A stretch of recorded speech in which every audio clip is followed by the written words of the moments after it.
ya ce ya kai ɗana, tare da girman sallah, tare da muhimmancinta, tare da matsayinta, amma Allah ya yafe mai ya mace saboda uzuri. Kai me yasa ba za ka yafe mata girki da bata yi ba saboda uzurin da bai kai sallah matsayi ba?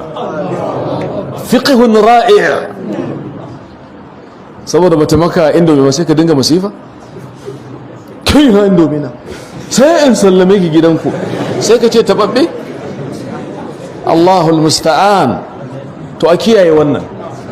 Kuma ku sani mace tana bukatar mi'ara guda hudu: maskan, mat'am, malbas, mabit. Maskan ka bata matsuguni, malbas tufa, mat'am to girki, mabit ku kasance a shimfiɗa ɗaya. Ya mace tana bukatar mutum mai sakin fuska, ba ya mata wani abusan kantarera ba, kullum fuska a murtuki.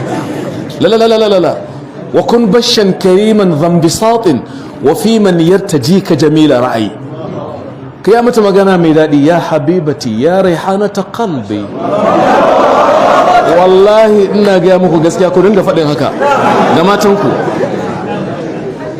My darling, my flower of my heart, what is trouble?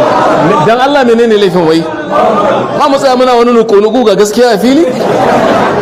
Subhana rabbika rabbil izzati amma yasifun wa salamun alaikum wa rahmatullahi wa barakatuh.